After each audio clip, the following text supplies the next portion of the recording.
അതായത് ഈ വാർഡിലെ മുഴുവൻ വോട്ടർമാരോട് ഒരു ജനകീയ വിചാരണ നടത്താൻ ഞാൻ ഒരുങ്ങുകയാണ്. അതായത് ചെയ്തതും ചെയ്യേണ്ടതും അവർക്ക്, അതായത് എന്തൊക്കെയുണ്ട് അവർക്ക് പൂർണ്ണമായും ആരോപത്തിൽ അതിൽ സംവദിക്കാം. ഒരു ജനകീയ വിചാരണ കാരണം നിന്ന് കൊടുക്കുകയാണ്. കാരണം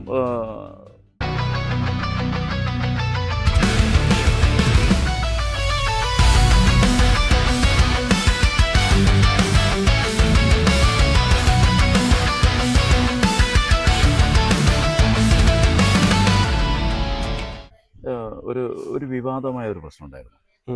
അങ്ങ് PTA പ്രസിഡന്റായി നിൽക്കുന്ന സ്കൂളിൽ ശരിക്കും ഒരു അധ്യാപക രക്ഷാകർതൃ സമിതി എന്നുള്ള രീതിയിൽ ആ സ്കൂളിൽ അധ്യാപകരോടൊപ്പം നിൽക്കേണ്ട പ്രസിഡന്റ് അധ്യാപകർക്കെതിരായി മാനേജ്മെന്റിനൊപ്പം നിന്നു എന്ന് പറയുന്നത് എന്തെങ്കിലും കഴമ്പുണ്ടോ? അതെ, തീർച്ചയായും തെറ്റാണ്. കാരണം PTA എന്ന് പറഞ്ഞാൽ പേരന്റ് ടീച്ചേഴ്സ് അസോസിയേഷൻ എന്നാണ്. അതെ, അതായത് ടീച്ചറും പിന്നെ രക്ഷിതാക്കളും ഒന്നായിട്ടുള്ള ഒരു അവസ്ഥയിൽ ടീച്ചർമാർക്ക് അങ്ങനെയുള്ള ഒരു ബുദ്ധിമുട്ട് ഞങ്ങൾ അറിയുന്നതിൻ്റെ മുമ്പേ വന്നിട്ട് പോലും ആ ഒരു വിവരം PTA കമ്മിറ്റിക്ക് അറിയിക്കാതെ മറ്റു സംഘടനകൾക്ക്, അതായത് മറ്റു രാഷ്ട്രീയ സംഘടനകൾക്ക് പിന്നെ ലെറ്റർ കൊടുത്തുകൊണ്ട് അതൊരു ജനകീയപരമായ ഇരുത്തത്തിൽ PTA എന്നുള്ളതിൽ എക്സിക്യൂട്ടീവ് അത് അവതരിപ്പിച്ചപ്പോൾ 100% ആ ടീച്ചർമാർ ചെയ്തത് തെറ്റാണ് എന്നുള്ള രൂപത്തിൽ പറഞ്ഞുകൊണ്ട് ആ ഒരു വിവാദത്തെ ഇത് തന്നെ അവരുടെ പിന്നെ ഇത് തന്നെ അവിടെ തെറ്റാണെന്ന് അല്ല, ശരിക്കും ടീച്ചർമാരുടെ ഒപ്പം ആയിരുന്നില്ലേ നിൽക്കേണ്ടിയിരുന്നു? ടീച്ചർമാർ ആ ഒരു വിഷയം, അതായത് അവര് വിഷയം പുറത്തേക്ക് കൊണ്ടുപോയി എന്ന് പറയുന്നതാണല്ലോ നിങ്ങളിപ്പോ പറഞ്ഞ ഒരു. അതെ, അല്ലല്ല അതല്ല, ഇങ്ങനത്തെ ഒരു വിഷയം ടീച്ചേഴ്സിന് ഉണ്ടായിട്ടുണ്ട് എന്നുള്ളത് അവിടെയുള്ള ടീച്ചർമാർ രേഖാമൂലം PTA അറിയിച്ചിട്ടില്ല. അതായത് തിരിച്ച് മാനേജ്മെന്റ് ഇങ്ങനെയുള്ളൊരു വിഷയം ഇവിടെ നടക്കുന്നുണ്ട്, PTA പ്രസിഡന്റിന് രേഖാമൂലം ലെറ്റർ തന്നിട്ടുണ്ട്. ഇതാണ് അതിലെ വസ്തുത. അതിൽ ലെറ്റർ തന്നു മാത്രം, അല്ലാതെ പിന്നെ അതിലെ നീതികേടും ആലോചിച്ചിട്ടില്ല. അല്ല, അത്രമാത്രം. അതിനെക്കുറിച്ച് അവർക്ക് എന്താണ് അവിടുത്തെ വിഷയങ്ങൾ അത് പിന്നീടാണ് ചർച്ച ചെയ്തത്. വിഷയം പിന്നീടാണ് ചർച്ച ചെയ്തത്. വിഷയം പിന്നീട് ചർച്ച ചെയ്തപ്പോഴും ഈ പറയുന്ന ടീച്ചർമാർ അവിടുത്തെ സ്കൂളുമായിട്ട് പൊരുത്തപ്പെട്ടു പോകാൻ കഴിയാത്ത ഒരു വിഷയം വന്നപ്പോഴാണ് നമ്മൾ എന്ത് ചെയ്തത്, ആ ഒരു രൂപത്തിലേക്ക് സമരമുഖമായിട്ട് ഈ രണ്ട് രൂപത്തിലേക്ക് എത്തിയിട്ട് മാനേജ്മെന്റ് ഒരു തട്ടിലും ടീച്ചേഴ്സ് ഒരു തട്ടിലും നിൽക്കേണ്ടി മാനേജ്മെന്റ് കൂടെ നിൽക്കേണ്ട വന്നു. എത്രത്തോളം വോട്ടുകൾക്ക് അവിടെ ജയിച്ചത്? 161 വോട്ടുകൾക്ക്. പോപ്പുലേഷൻ എത്രയുണ്ട് ഇവിടെ? 1300 സംതിങ്, 916 വോട്ടർമാർ. 916 വോട്ടർമാർ. ഈ ഒരു ജനങ്ങളെ കാഴ്ചപ്പാടിനനുസരിച്ച് അവരുടെ ഒരു വികസന കാഴ്ചപ്പാടിനനുസരിച്ച് ഉയരാൻ സാധിച്ചിട്ടുണ്ടോ? അത് തന്നെയാണ് കാരണം. എന്ന് പറഞ്ഞാൽ നിലവിൽ ആവശ്യപ്പെട്ടവർ, അതായത് ഒരു കൗൺസിലറുടെ ആവശ്യം വേണമെന്ന് ആഗ്രഹിച്ചവർ, അതായത് ചിലത് പേപ്പർ വർക്കുകളായാലും അതോടൊപ്പം മറ്റു സേവനങ്ങളായാലും അത് ആവശ്യപ്പെട്ടവർ ഇന്നേ വരെ നിരാശപ്പെടേണ്ടി വന്നിട്ടില്ല എന്ന് തന്നെയാണ് എൻ്റെ പൂർണ്ണമായ വിശ്വാസം. അത് മുനിസിപ്പൽ തലത്തിൽ എല്ലാത്ത രൂപത്തിലും, അത് സഹായ രൂപത്തിലും, ഇപ്പോൾ ഞാൻ നിങ്ങളോടൊപ്പം ഈ സംസാരിക്കുന്ന ഈ വേളയിലും ഒരു വീടിൻ്റെ ഒരു പാലുകാച്ചൽ കർമ്മത്തിന്, അതായത് ഞങ്ങളുടെ വാർഡിൽ ഏറ്റവും പാവപ്പെട്ടതായിട്ടുള്ള നമ്മൾ ജനകീയപരമായിട്ട് എടുത്തു കൊടുത്ത അതിൻ്റെ ഒരു ചെയർമാൻ കൂടിയാണ് ഞാൻ. ആ രൂപത്തിലേക്കുള്ള ഒരു ചടങ്ങിന് കൂടിയും പോകേണ്ടിയിട്ടാണ് ഇത് വന്നത്.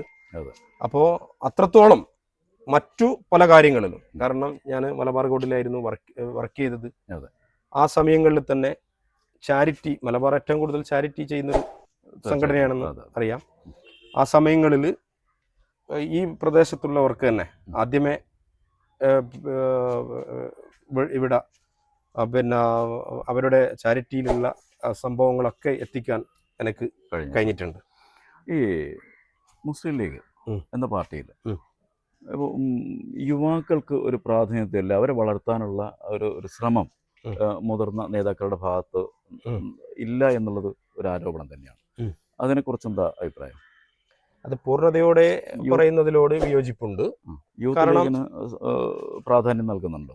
അതായത് നിലവിൽ കഴിഞ്ഞതിലും അതിൻ്റെ മുമ്പിലത്തെ ടേമിലും മുമ്പിലത്തെ ടേമിൽ 2 കൗൺസിലർമാർ യൂത്ത് ലീഗ് പ്രതിനിധീകരിച്ച് പ്രഥമ നമ്മുടെ ചെയർപേഴ്സൺ കുൽസു ടീച്ചറുടെ സമയത്ത് ഇവിടെ എത്തിയിരുന്നു. അതോടൊപ്പം കഴിഞ്ഞ തവണ യൂത്ത് ലീഗിന് 2 സീറ്റ് ആവശ്യപ്പെട്ടതിൽ 2 സീറ്റിൽ ഒന്ന് ഞാനും ഒന്ന് 12ാം ഡിവിഷനിലെ സ്ഥാനാർത്ഥിയും, അതിൽ 12ാം ഡിവിഷനിലെ സ്ഥാനാർത്ഥി പരാജയപ്പെട്ടതാണ്. അതോടൊപ്പം ഈ പ്രാവശ്യവും മുസ്ലിം ലീഗ് നേതൃത്വത്തോട് പിന്നെ യുവപ്രാതിനിധ്യത്തെക്കുറിച്ച്, അതായത് ഇന്ന് സംസ്ഥാന തലങ്ങളിൽ അത് മുസ്ലിം ലീഗ് എന്ന് പറയുന്ന രാഷ്ട്രീയ പാർട്ടിയിൽ മാത്രമല്ല മറ്റു രാഷ്ട്രീയ പാർട്ടികളിൽ ചർച്ച ചെയ്യുന്ന രൂപത്തിൽ തന്നെ നമ്മുടെ രാഷ്ട്രീയ പാർട്ടിയും ശരിക്കും ഈ ഒരു യൂത്ത് ലീഗ് അല്ലെങ്കിൽ യുവാക്കളുടെ പ്രാതിനിധ്യം എത്രത്തോളം വേണമെന്നാ ശരിക്കും സുനീതിന്റെ അഭിപ്രായം? ഏകദേശം ഒരു 3 സീറ്റെങ്കിലും യുവ പ്രാതിനിധ്യത്തിൽ തരണമെന്നാണ് എൻ്റെ ഒരു കൗൺസിലർ എന്നുള്ളതിൽ. കാരണം ഒരു വിഷൻ കൂടുതലായിട്ട് ചിന്തിക്കാൻ കഴിയുന്നതും ഇന്ന് ആ ഒരു യുവ ടീമിനായിരിക്കും. അതിന്ന് നമ്മൾ കേരളം ചർച്ച ചെയ്ത ഒരു കാര്യമാണ്. യുവാക്കളുടെ ശരിക്കും ബുദ്ധിയും അതേപോലെ അതിനായിട്ട് ഉപയോഗിക്കണം. അതെ. ഇനി ഒരു മത്സരം അല്ലെങ്കിൽ ജനപ്രതിനിധിയായിട്ട് മത്സരിക്കാൻ താല്പര്യമുണ്ടോ? പാർട്ടി പറഞ്ഞാൽ ഇപ്പം നിലവിൽ എൻ്റെ വാർഡ് പിന്നെ SC വനിതയാണ് ഞാൻ മത്സരിച്ച വാർഡ്. പക്ഷെ ഞാനിപ്പോൾ താമസിക്കുന്ന വാർഡ് ജനറലാണ്. അപ്പോൾ പാർട്ടി പറഞ്ഞാൽ അത് ഏത് രൂപത്തിൽ എന്നുള്ള അറിയില്ല. പാർട്ടി പറഞ്ഞാൽ നമുക്ക് മത്സരിക്കാം, പരിഗണിക്കാം. ഒരു ജനപ്രതിനിധിയായിട്ട് ഇനിയും തുടരണം എന്നുള്ള ആഗ്രഹമുണ്ടോ?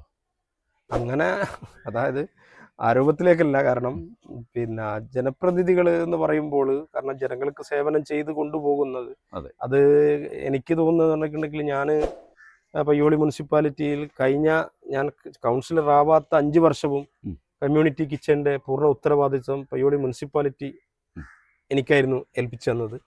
അന്ന് ഞാൻ ഏകദേശം എല്ലാ വാർഡുകളിലും ഭക്ഷണം കൊണ്ടുപോക്ക് ഞാനായിരുന്നു. അതായത് പിന്നെ നമ്മുടെ വ്യാപാര വ്യവസായിയുടെ ഒരാൾ വാഹനം സൗജന്യമായി നൽകിക്കൊണ്ട് സന്നദ്ധ പ്രവർത്തനങ്ങൾക്ക് ഇപ്പോൾ മുന്നിൽ ഉണ്ടാവാറുണ്ട്. അപ്പം ആ രൂപത്തിലേക്ക് ഉള്ള ആള് എന്ന രീതിയിൽ തന്നെയാണ് കഴിഞ്ഞ ഇതിലേക്ക് ഞാൻ അവിടെ ഒരു. അപ്പോൾ പാർട്ടി ആവശ്യപ്പെട്ടാൽ ഇനിയും മത്സരരംഗത്തുണ്ടാവും. അതിനുള്ള ശ്രമങ്ങൾ എന്തെങ്കിലും നടക്കുന്നുണ്ടോ? അല്ലെങ്കിൽ അത് പിന്നെ എന്തെങ്കിലും സംസാരിക്കാനോ അല്ല മറ്റ് സീറ്റ് ഉറപ്പിക്കാനോ ഉള്ള ശ്രമങ്ങൾ? ആ രൂപത്തിലേക്ക് അങ്ങനെ ഒരു ചിന്താഗതിയിലേക്ക് പോയിട്ടില്ല. കാരണം നിലവിലിപ്പം നമ്മളെ പിന്നെ ഓരോ സ്ഥലങ്ങളിലും ഈ യുവ പ്രാതിനിധ്യം എന്നുള്ള രീതിയിലേക്ക് സീറ്റ് വാങ്ങിക്കൊടുക്കാനും അതോടൊപ്പം നിലവിൽ പാർട്ടി ചില ചുമതലകൾ ഏൽപ്പിച്ചു തരും, അതൊക്കെ ചെയ്യാനാണ് ഇപ്പോൾ. മുമ്പില്ലാത്ത വിധം അങ്ങയുടെ രാഷ്ട്രീയത്തിൽ മുമ്പില്ലാത്ത വിധം നമ്മൾ നഗരസഭയിൽ ഒരു 2ാമത്തെ ടേമിൽ ഒരു ചെയർമാനെ തിരഞ്ഞെടുക്കുക, പാർട്ടിയിൽ നിന്ന് ഒരു ചെയർമാനെ തിരഞ്ഞെടുക്കാൻ വേണ്ടിയിട്ട് മുഴുവൻ മേഖലകളിലും തിരഞ്ഞെടുപ്പ് നടത്തേണ്ടതായിട്ട് വന്നിട്ടുണ്ട്. അത്തരം ഒരു പിന്നെ പ്രതിഭാസത്തോട് അല്ലെങ്കിൽ അത്തരം ഒരു സംഭവത്തോട് ഏത് രീതിയിലാണ് പ്രതികരിക്കുന്നത്? അത് തെറ്റായിരുന്നോ അല്ലെ ശരിയായിരുന്നു? അത് പിന്നെ എന്നെ സംബന്ധിച്ച് അതൊരിക്കലും യോജിപ്പില്ല. പിന്നെ എന്താ ഒരു പാർട്ടി സംവിധാനത്തിൽ അത് അങ്ങനെയുള്ള തീരുമാനം എടുത്തപ്പോൾ, അതായത് നേതൃത്വം എടുത്തപ്പോൾ അതിനെ ചേരും. അത് ചോദ്യം ചെയ്യോ അല്ലെങ്കിൽ പാർട്ടി സംവിധാനത്തിൽ എന്തെങ്കിലും പിന്നെ അതിനെതിരായിട്ട് സംസാരിക്കുകയോ? ഇല്ല, ചെയ്തിട്ടില്ല. പാർട്ടി നേതൃത്വം എടുത്തൊരു തീരുമാനമാണ്. അപ്പം ആ രൂപത്തിലേക്ക് അതിനെ നമ്മൾ എന്ത് ചെയ്യാം, അംഗീകരിക്കാം എന്നുള്ളതാണ്. അങ്ങയുടെ പാർട്ടിയുടെ പ്രസിഡന്റാണ്, അല്ല അങ്ങയുടെ പാർട്ടിയുടെ നേതാവാണ് ഇപ്പോൾ ചെയർമാൻ. ചെയർമാന്റെ പ്രവർത്തനങ്ങളിൽ 100% തൃപ്തനാണോ? മികച്ച രീതിയിലുള്ള വികസന പ്രവർത്തനങ്ങൾ കാഴ്ചവെക്കുന്നതെന്നുള്ളത് അങ്ങേക്ക് തോന്നുന്നുണ്ടോ? തീർച്ചയായും. കാരണം അവസാനത്തെ 2 വർഷത്തെ ടേമിലെ ചെയർമാൻ ആവാൻ അദ്ദേഹത്തിന് കഴിഞ്ഞിട്ടുള്ളൂ. കാരണം നമ്മളുടെയൊക്കെ സപ്പോർട്ട്, അതായത് നമ്മുടെ പാർട്ടിയുടെ ആയാലും അതായത് മുന്നണിയുടെ ആയാലും ആ രൂപത്തിലൊക്കെയുള്ള സപ്പോർട്ട് പിന്നെ കിട്ടുന്ന ആ അവസാന 2 വർഷത്തിലേക്ക് വന്ന ഫണ്ടിനനുസരിച്ചിട്ട് ചെയ്യാൻ എനിക്ക് സാധിച്ചു. ഇനി ഒരു മെമ്പർ എന്നുള്ള രീതിയിൽ ഈ വാർഡിൽ എന്തൊക്കെ ചെയ്യായിരുന്നു എന്നൊരു തോന്നലും, അതോടൊപ്പം തന്നെ ഈ ഒരു ചുരുങ്ങിയ കാലഘട്ടം തെരഞ്ഞെടുപ്പ് അടുത്തിരിക്കുകയാണ്, അപ്പോൾ ഈ ഒരു സമയത്ത് എന്തൊക്കെ ചെയ്യായിരുന്നു എന്ന് തോന്നുന്നുണ്ടോ? എന്തെങ്കിലും പ്രത്യേകതയാർന്ന പ്രവർത്തനങ്ങളോ ആ തരത്തിൽ എന്തെങ്കിലും സംഘടിപ്പിക്കാനുള്ള ഒരു ശ്രമമോ അങ്ങനെ എന്തൊക്കെയെങ്കിലും? അതെ, ഇത് ഞങ്ങൾ പിന്നെ നമ്മളെ ഇതിന്റെ മുമ്പേ, അതായത് മത്സരിക്കുന്നതിന്റെ മുമ്പേ ഞങ്ങളൊരു ആശയം വെച്ചിരുന്നു, ഒരു PSC കോച്ചിങ് സെന്റർ എന്നുള്ളതിൽ. അപ്പോൾ അത് നമ്മുടെ വായനശാല കേന്ദ്രീകരിച്ചിട്ടായിരുന്നു നമ്മൾ ഫോം ചെയ്തത്. അപ്പോൾ അതിൻ്റെ നിർമ്മാണ പ്രവർത്തനങ്ങൾ നമുക്ക് ആ സമയത്ത് പൂർത്തീകരിക്കാൻ കഴിഞ്ഞില്ല. അപ്പോൾ ഞാൻ താളകം ലൈബ്രറി, പയ്യോളിയിലുള്ള താളകം ലൈബ്രറിയുടെയും ചില പ്രോഗ്രാമുകൾ നടക്കുമ്പോൾ അതിൻ്റെ കോർഡിനേറ്ററായിട്ട് നിന്നിരുന്നു. കാരണം ലൈബ്രറി അതിൻ്റെ ഉദ്ദേശം അവിടെ എല്ലാവരെയും സർക്കാർ ഉദ്യോഗസ്ഥന്മാരെ ആക്കുക എന്നുള്ളതാണ്. ആ ഒരു പ്രചോദനം ഉൾക്കൊണ്ടുകൊണ്ട് തന്നെയായിരുന്നു ഞാൻ മത്സരരംഗത്തേക്ക് വരുമ്പോൾ ഒരു ലൈബ്രറിയുടെ കീഴിൽ, പിന്നെ പ്രത്യേകിച്ച് കുറുങ്ങിത്താര വായനശാല, നമ്മുടെ അഷ്റഫ് മാഷ് ഉൾപ്പെടെയുള്ള ആൾക്കാരുള്ള ആ ഒരു പിന്നെ ഇതിലേക്ക് പണി പൂർത്തീകരിച്ച് കഴിഞ്ഞാൽ ഒരു നല്ലൊരു സംവിധാനം ഒരുക്കിയിട്ട് നമുക്കൊരു പക്ഷേ ആ കാലഘട്ടത്തിലേക്ക് അതിന്റെ പണി പൂർത്തീകരിക്കാത്തത് കൊണ്ട് നിർമ്മാണം ആ ഒരു വിഷയമേ തടസ്സമായിരുന്നു. ഇനിയൊരു കാഴ്ചപ്പാടുണ്ടല്ലോ, എനിക്ക് ഈ വാർഡിൽ എന്നതൊക്കെ വികസന പ്രവർത്തനങ്ങൾ നടത്തായിരുന്നു, അങ്ങനെ എന്തെങ്കിലും മനസ്സിലുണ്ടോ? നിലവിൽ നമ്മളിപ്പോൾ ഉദാഹരണത്തിന് നിലവിൽ എന്തൊക്കെയായിരുന്നോ ഗ്രാമസഭയിൽ വന്നത്, അതിൽ ആദ്യത്തെ 3 പ്രയോറിറ്റി, അത് ഇപ്പോൾ ഒരു പ്രദേശത്തു നിന്ന് ഒരു റോഡ് വേണമെങ്കിൽ ആ പ്രദേശത്തുകാരോട് വാർഡ് സഭയിലേക്ക് കൂടുതൽ ഇൻവോൾവ് ചെയ്തുകൊണ്ട് അവർ എഴുതിത്തരുന്നത്, അത് കഴിഞ്ഞാൽ ഒരു മീറ്റിംഗ് വിളിച്ചുകൊണ്ട് 3 പ്രയോറിറ്റി വെച്ചുകൊണ്ടുള്ള സംവിധാനങ്ങളാണ് നമ്മൾ ഒരുക്കിയത്. ഇനിയും ചില റോഡുകളും അതോടൊപ്പം പൂർത്തീകരിക്കാത്ത ചില റോഡുകളൊക്കെ ഉണ്ട്. കാരണം ഫണ്ട് പരിമിതിയാണ്.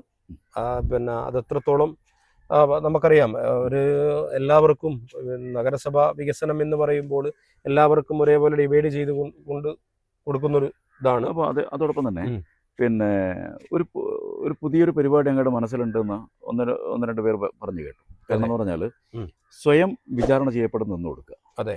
അപ്പോൾ അങ്ങനെ എന്തെങ്കിലും പരിപാടിക്ക് തുടക്കമിടുന്നുണ്ടോ? അതെ. അതായത് ഈ വാർഡിൽ ഞാൻ എന്നെ ജയിപ്പിച്ച എൻ്റെ വോട്ടർമാരോട്, അതായത് ഈ വാർഡിലെ മുഴുവൻ വോട്ടർമാരോട് ഒരു ജനകീയ വിചാരണ നടത്താൻ ഞാൻ ഒരുങ്ങുകയാണ്. അതായത് ചെയ്തതും ചെയ്യേണ്ടതും അവർക്ക്, അതായത് എന്തൊക്കെയുണ്ട് അവർക്ക് പൂർണ്ണമായും ആ രൂപത്തിൽ അതിൽ സംവദിക്കാം. ഒരു ജനകീയ വിചാരണ കാരണം നിന്ന് കൊടുക്കുകയാണ്. കാരണം ആവശ്യമുള്ള വികസന പ്രവർത്തനങ്ങൾ മുഴുവൻ നടത്തിയിട്ടുണ്ട് എന്നുള്ള പൂർണ്ണ ബോധ്യം അങ്ങേക്കുണ്ട്.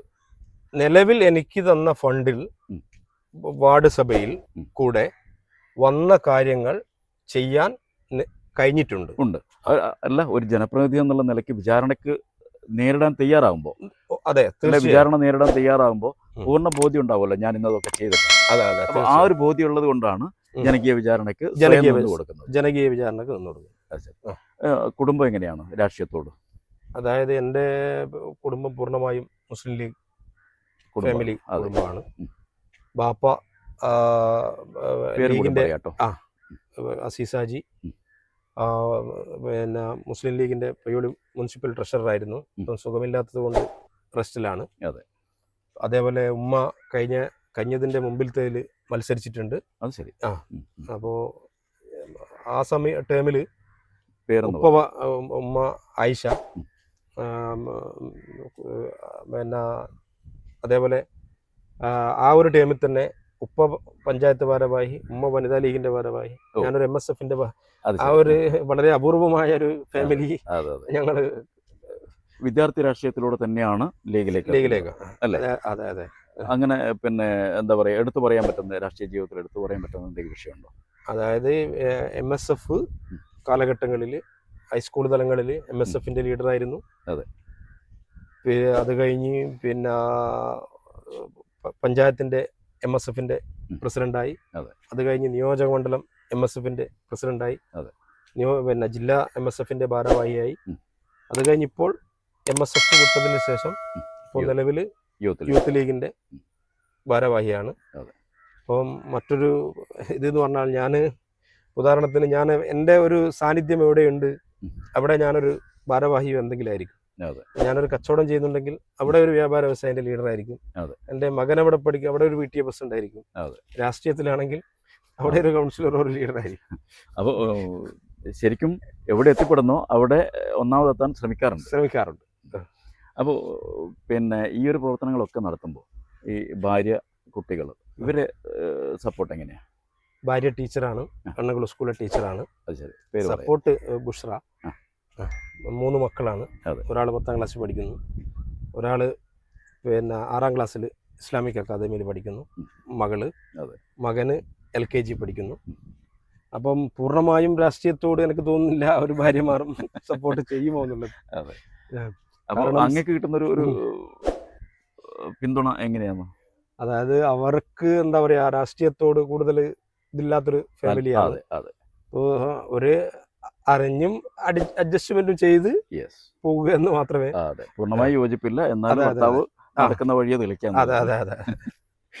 അപ്പൊ എന്തായാലും ആ. ഒരുപാട് വികസന പ്രവർത്തനങ്ങളും കാര്യങ്ങളൊക്കെ ചിന്തകളൊക്കെ തന്നെ അങ്ങേക്കുണ്ട്.